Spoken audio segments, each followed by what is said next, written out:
nalilito po ako nung sobrang dami po, parang nakakalito po siya. So ano po, maraming salamat po kasi may page.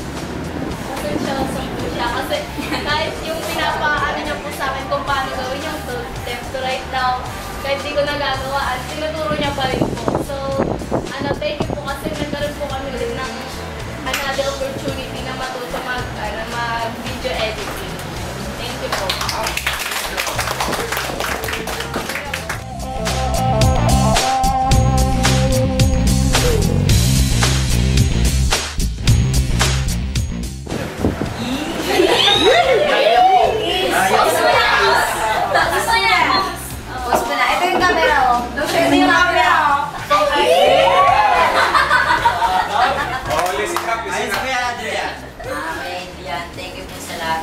Pag-guide sa amin kasi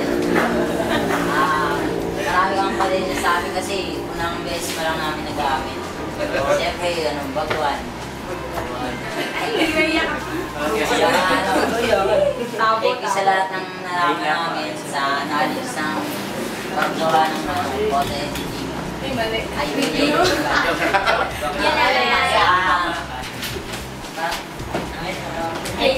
Salamat sa mapuling puso mo.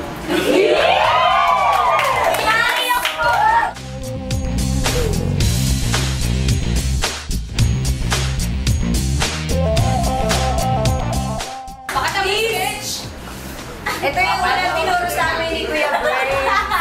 O, yung dami namin natutunan dito. Ang dami kasi kung makikita mo yung computer tsaka yung sketch niya, parehas na ulan, parehas sa parehas. Thank you.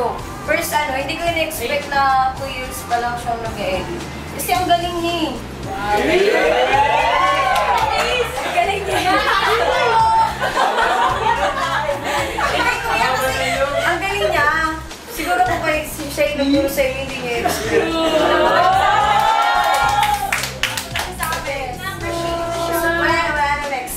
Sabi na lang siya. Hindi, thank you, Kuya. Tsaka, tawag ko sa'yo, Control C. Kasi sabi niya sa amin, wag daw kaming matakot kumalikot. Kasi yung nag-aaral daw siya, motto niya daw, Control C. Kasi kung may mali ka, pwede ka mag-Control C, tapos mababak mo na yung tama. Yun. Thank you po. Thank you sa inyo pong lahat. Kasi another knowledge na naman yung shinare na katulad nyo sa amin na mga mabait na tao.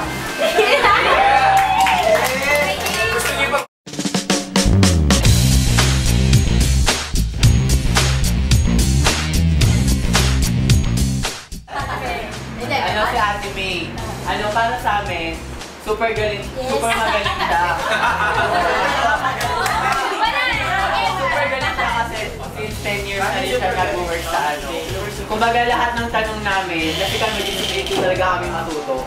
So lahat ng tanong namin na tinatanong namin sa kanya is nasasagot niya. Bawat icon na dapat na i-click, itinuturo niya sa amin. So nasa sa amin na lang talaga yun kung paano namin siya kung paano namin siya may i-apply. So ayun, thank you kasi kahit 4 kami, nabigay mo pa rin yung heart.